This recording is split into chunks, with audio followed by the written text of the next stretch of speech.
चिंता मत करो, कर्मों का दंड सबको मिलता है। जय श्री कृष्ण। एक समय की बात है, एक छोटे से गांव में कमला नाम की एक बुढ़िया रहती थी। उसकी 3 बहुएं और 3 बेटे थे। कमला बहुत धार्मिक थी और हर दिन पूजा पाठ में समय बिताती थी। वह सुबह उठकर गंगा स्नान करने जाती और भगवान विष्णु व माता लक्ष्मी की पूजा करती थी। कार्तिक महीने में वह विशेष रूप से स्नान और पूजा करती थी। इस दौरान वह माखन मिश्री और तुलसी के पत्तों का भोग भगवान को चढ़ाती थी और फिर वह प्रसाद अड़ोस पड़ोस में बांटती थी। गांव के लोग उसकी पूजा पाठ की बहुत इज्जत करते थे। कमला का ये नियम था कि वह कार्तिक महीने के हर दिन गंगा स्नान करे और पूजा करे। कार्तिक पूर्णिमा के दिन वह विशेष रूप से गंगा स्नान के लिए जाती और भोग बनाकर भगवान को चढ़ाती। लेकिन उसकी तीनों बहुओं को यह शुभ बिल्कुल पसंद नहीं था।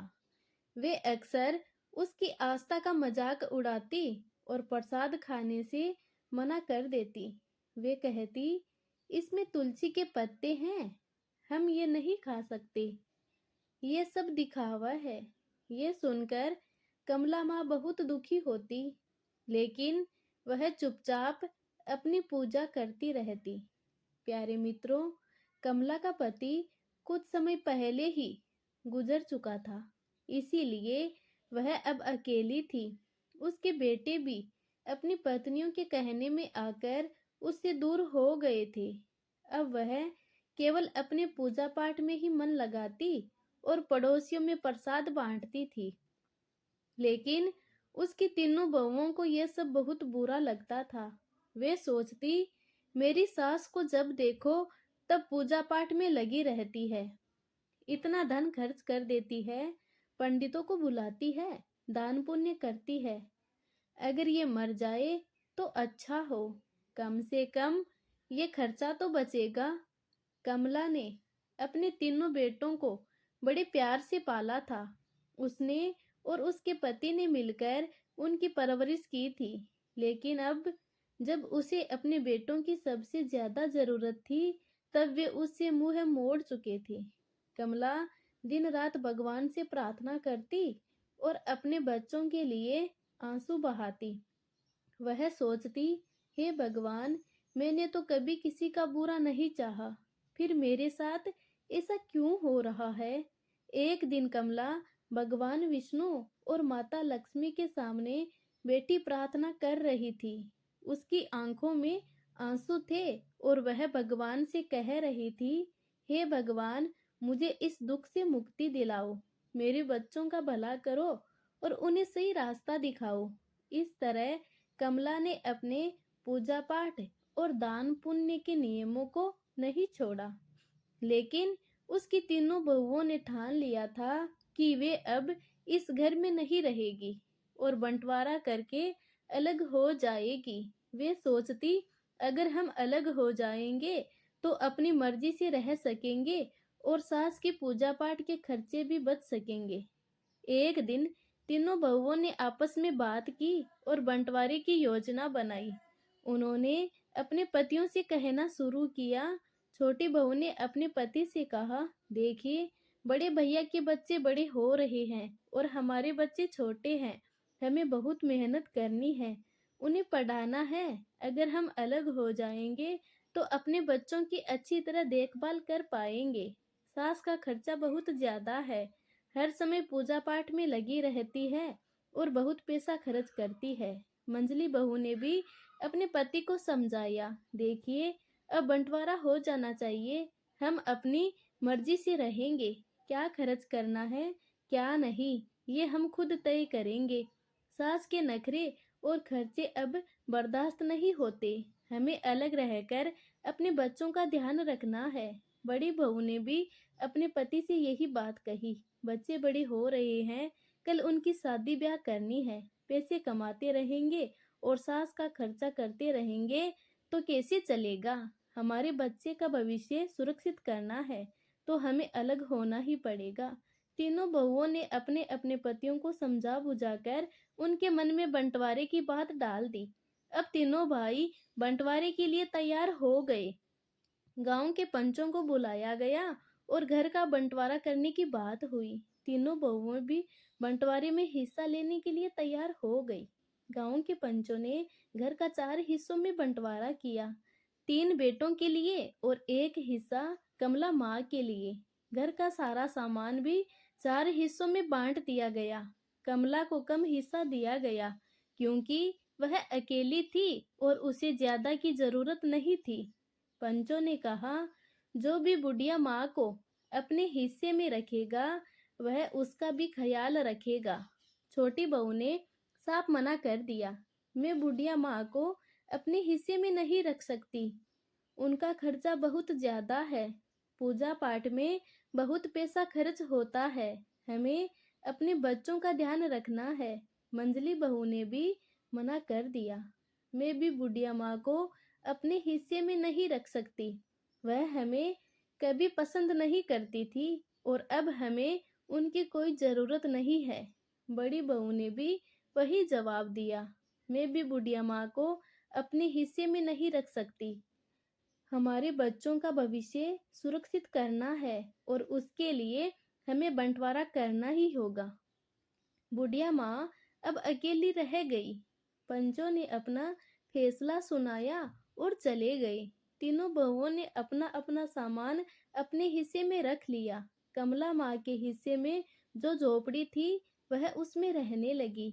अब वह अकेली थी और अपने बेटों से निराश होकर भगवान से प्रार्थना करती रहती थी।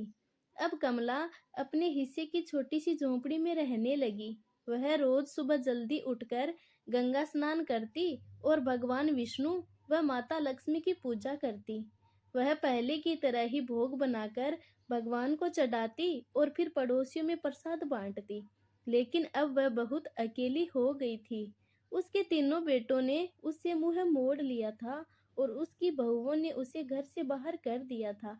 वह रोज भगवान से प्रार्थना करती, हे ईश्वर, मुझे इस दुख से छुटकारा दिलाओ, मेरे बच्चों का भला करो और उन्हें सही रास्ता दिखाओ। कमला माँ के पास जो थोड़ा बहुत आटा, दाल और चावल था वह उसी से काम चलाती। वह सोचती, अब मुझे अपनी जिंदगी इसी तरह गुजारनी पड़ेगी। मेरे बच्चों ने मुझे छोड़ दिया है लेकिन मैं भगवान की भक्ति नहीं छोड़ूंगी। उसकी भक्ति में कोई कमी नहीं आई। वह हर रोज तुलसी के पत्तों से भगवान का पूजन करती और पड़ोस में प्रसाद बांटती। एक दिन जब कमला अपनी झोपड़ी में बैठी रो रही थी तभी एक युवक आया। उसने दरवाजा खटखटाया। कमला ने दरवाजा खोला और देखा कि एक 19 से 20 वर्ष का स्वस्थ युवक खड़ा था। उसके चेहरे पर तेज झलक रहा था। उसने कहा, अम्मा, आप मुझे पहचानती नहीं लेकिन मैं आपके मायके से आया हूँ। मेरा नाम गोपाल है। मेरे पिताजी ने मुझे आपकी मदद करने के लिए भेजा है। कमला ने आश्चर्य से पूछा, गोपाल, तुम मेरे मायके से हो? मैंने तो तुम्हें कभी देखा नहीं। गोपाल ने मुस्कुराते हुए कहा, हाँ अम्मा, मैं आपके भाई का पोता हूँ। हमें खबर मिली कि आपके बेटों ने आपको घर से निकाल दिया है, इसीलिए मेरे पिताजी ने मुझे आपकी मदद के लिए भेजा है। कमला की आंखों में आंसू आ गए। उसने गोपाल को अंदर बुलाया और बैठने के लिए कहा।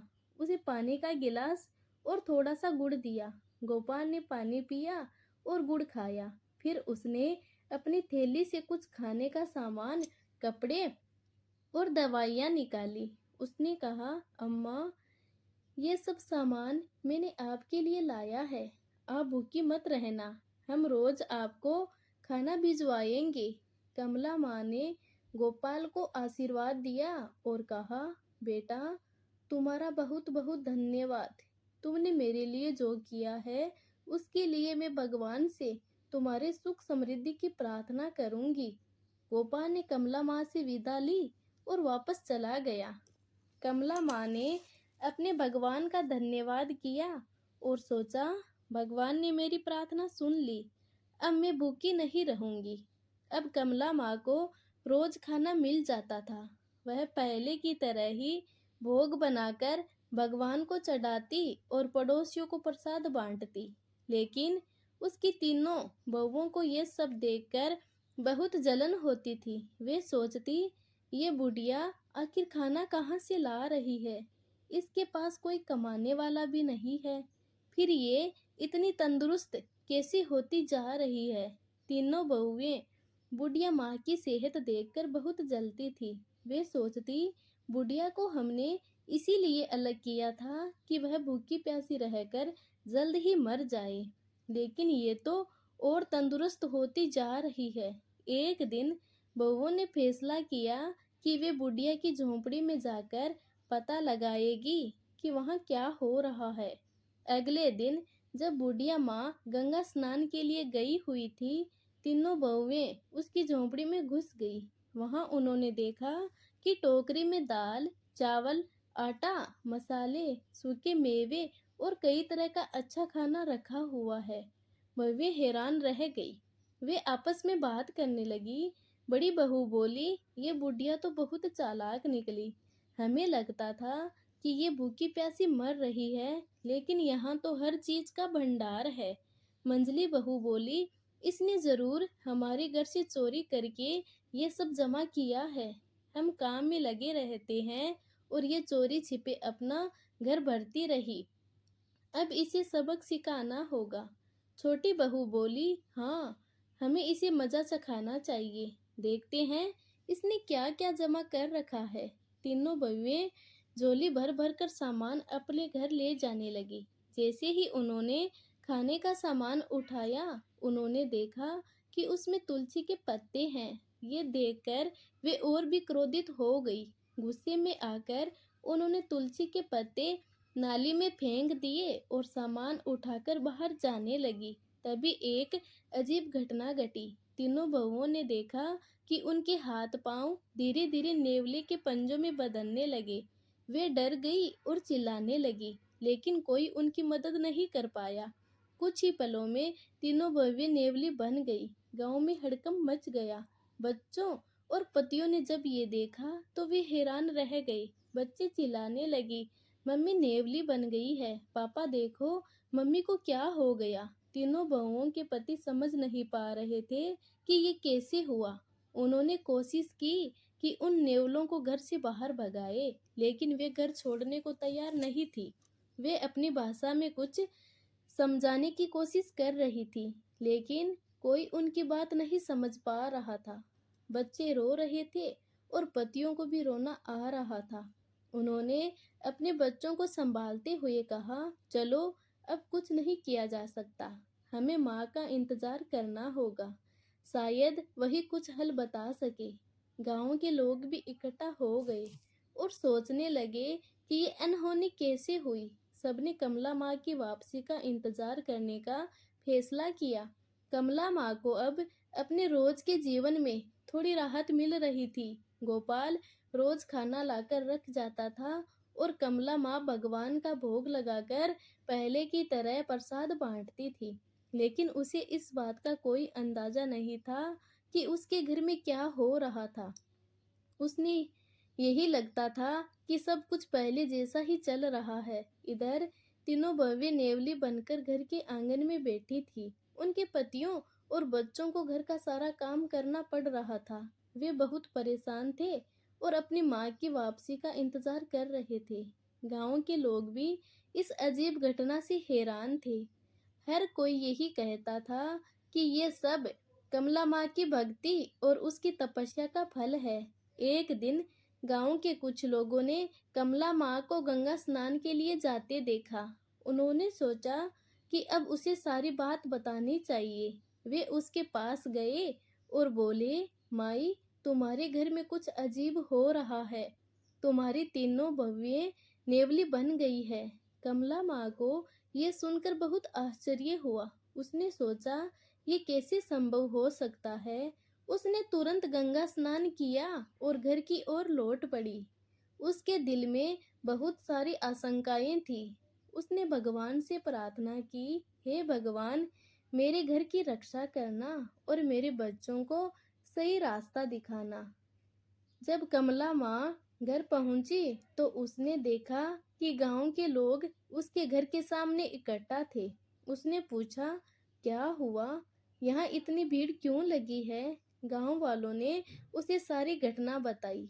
कमला माँ ने अपने बेटों को बुलाया और पूछा, ये सब कैसे हुआ?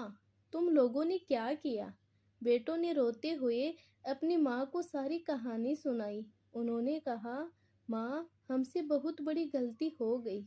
हमारी पत्नियों ने तुम्हारा सामान नाली में फेंक दिया था और उसी समय वे नेवली बन गई।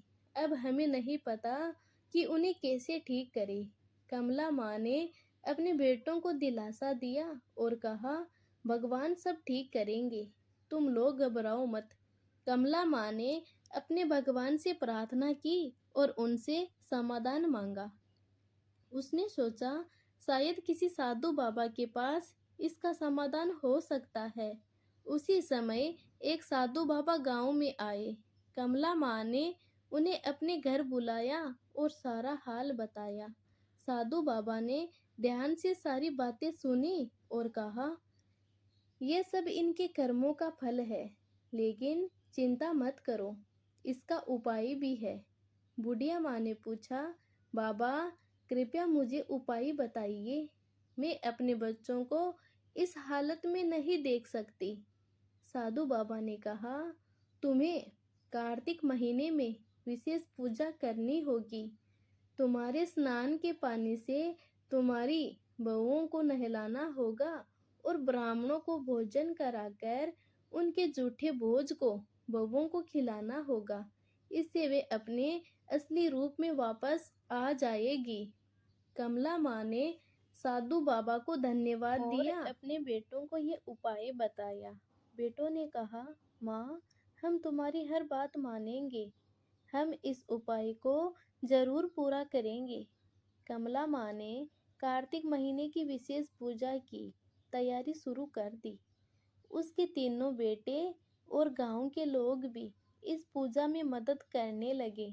बेटों ने मिलकर पूजा का सारा सामान इकट्ठा किया और भगवान के लिए भोग बनाने की व्यवस्था की। हर सुबह कमला माँ गंगा स्नान के लिए जाती और स्नान के पानी को एकत्रित करती।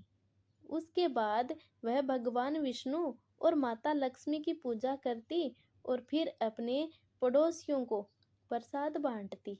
इस बीच तीनों बहुएं अभी भी नेवली के रूप में घर के आंगन में बैठी रहती। उनके पतियों और बच्चों को घर का सारा काम करना पड़ता था। बच्चों को अपनी माताओं की बहुत याद आती थी और वे अक्सर रोते हुए अपनी दादी से कहते, दादी, माँ कब ठीक होगी? हमें हमारी माँ वापस चाहिए। कमला बच्चों को दिलासा देती और कहती, बेटा, भगवान सब ठीक करेंगे, तुम लोग धैर्य रखो और प्रार्थना करो।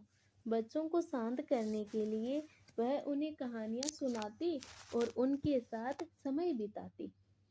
कमला माँ ने पूजा के लिए 5 ब्राह्मणों को बुलवाया। बेटों ने भी अपनी ओर से 5-5 ब्राह्मणों को बुलाया। इस प्रकार कुल 21 ब्राह्मणों को आमंत्रित किया गया। ब्राह्मणों के लिए विशेष भोग तैयार किया गया। कार्तिक पूर्णिमा का दिन आया और कमला ने अपने बेटों को मदद से ब्राह्मण भोज तैयार की। सुबह सुबह सभी ब्राह्मणों को आमंत्रित किया गया और उन्हें विशेष पकवान बनाकर खिलाया गया। ब्राह्मण भोज के बाद कमला ने सबके पैर छुए और भगवान से प्रार्थना की, हे भगवान, मेरी बहुओं को उनके पूर्व रूप में वापस लाओ। मेरे कार्तिक स्नान और पूजा का फल उन्हें मिले। ब्राह्मणों ने तृप्त होकर भोजन किया और कमला माँ को आशीर्वाद दिया। उन्होंने कहा, माई, तुम्हारी पूजा और तपस्या सफल होगी। भगवान तुम्हारी प्रार्थना अवश्य सुनेंगे। ब्राह्मण भोज के बाद कमला ने तीनों बहुओं को बुलाया। तीनों नेवली ब्राह्मणों के झूठे भोजन को बड़े प्रेम से खाने लगी। कमला माँ ने उनके ऊपर गंगाजल छिड़का और उन्हें स्नान के पानी से नहलाया। जैसे ही गंगाजल और स्नान का पानी बहुओं के ऊपर छिड़का गया, एक चमत्कार हुआ। धीरे धीरे तीनों बहुएं अपने असली रूप में वापस आने लगी। उनके चेहरे पर पश्चाताप के आंसू थे और वे अपनी सास के पैरों में गिरकर रोने लगी। तीनों बहुएं कहने लगी, माँ, हमें माफ कर दो। हमने तुम्हारे साथ बहुत बुरा किया। हमें हमारे कर्मों की सजा मिल गई। अब हम तुम्हें कभी कोई कष्ट नहीं देंगे और हमेशा तुम्हारी सेवा करेंगे। कमला माँ ने उन्हें गले लगाया और कहा, बेटा, भगवान ने तुम्हें माफ कर दिया है। अब तुम लोग सच्चे दिल से भगवान की भक्ति करो और अपने कर्मों को सुधारो। तीनों बहुओं ने अपनी सास से वादा किया कि वे अब हर साल कार्तिक स्नान और पूजा करेगी और कभी भी कमला माँ का अपमान नहीं करेंगी। इस तरह पूरे परिवार ने मिलकर भगवान की पूजा की और प्रसाद बांटा। तीनों बहुओं के अपने असली रूप में वापस आने के बाद घर में एक नई ऊर्जा और शांति का माहौल बन गया। कमला माँ की भक्ति और तपस्या ने पूरे परिवार को एक नया जीवन दिया था। अब सभी मिलकर भगवान की पूजा करते और कार्तिक स्नान की महिमा को समझते थे। कमला माँ ने अपने बेटों और बहुओं को सिखाया कि भक्ति और सेवा का महत्व क्या होता है। उसने कहा, देखो बेटा, भगवान की पूजा और सेवा से हमें सच्चा सुख और शांति मिलती है। हमें हमेशा दिल से भक्ति करनी चाहिए और दूसरों की मदद करनी चाहिए। बड़ी बहू ने कहा, माँ, हम अब समझ गए हैं कि भगवान की पूजा का क्या महत्व है। हम हर साल कार्तिक स्नान करेंगे और भक्ति से जीवन जिएंगे। मंजली बहू बोली, माँ, हमें माफ कर दो। हमने तुम्हारे साथ बहुत गलत किया। अब हम तुम्हारी सेवा करेंगे और तुम्हारे साथ मिलकर भगवान की पूजा करेंगे। छोटी बहू ने भी वादा किया, माँ, अब हम सब मिलकर रहेंगे और कोई भी तुम्हें कभी तकलीफ नहीं देगा। हर साल कार्तिक स्नान और पूजा करेंगे। कमला माँ बहुत खुश हुई और अपने बच्चों को आशीर्वाद दिया। अब घर में सब मिलजुल कर रहने लगे। अगले साल कार्तिक पूर्णिमा के दिन पूरे परिवार ने मिलकर विशेष पूजा का आयोजन किया। घर को सजाया गया और भगवान विष्णु व माता लक्ष्मी की विशेष आराधना की गई। तीनों बहुएं सुबह सुबह उठकर गंगा स्नान के लिए गई और स्नान के बाद भगवान का भोग तैयार किया। कमला माँ ने सभी को सिखाया कि कैसे तुलसी के पत्तों का उपयोग करना है और भगवान का भोग लगाना है। उसने कहा, तुलसी के पत्तों में दिव्य शक्ति होती है और भगवान को ये बहुत प्रिय है। हमें सच्चे मन से पूजा करनी चाहिए और भगवान को भोग लगाना चाहिए। तीनों बहुओं ने पूरी श्रद्धा के साथ पूजा की और भगवान को भोग लगाया। उसके बाद सभी ने मिलकर प्रसाद बांटा और गांव के लोगों को भी बुलाया। गांव के लोग भी कमला माँ की भक्ति और तपस्या की तारीफ करने लगे। भगवान की कृपा से अब परिवार में सुख और समृद्धि आने लगी। तीनों भाइयों का व्यापार अच्छा चलने लगा और घर में खुशियों का माहौल बन गया। अब तीनों बहुएं भी अपनी सास की सेवा में लगी रहती और हर काम में उनकी मदद करती। तीनों भाइयों ने भी अपनी माँ से वादा किया कि वे कभी उसे अकेला नहीं छोड़ेंगे और हमेशा उसकी सेवा करेंगे। वे सब मिलकर हर त्योहार और विशेष अवसरों पर भगवान की पूजा करते और प्रसाद बांटते। कमला माँ का जीवन अब पूरी तरह से बदल चुका था। उसकी भक्ति और तपस्या ने पूरे परिवार को एक नई दिशा दी थी। मित्रों, वीडियो कैसी लगी कमेंट बॉक्स में कमेंट करके ज़रूर बताइए। वीडियो को लाइक करिए, शेयर करिए और चैनल को सब्सक्राइब करना बिल्कुल ना भूलें। धन्यवाद।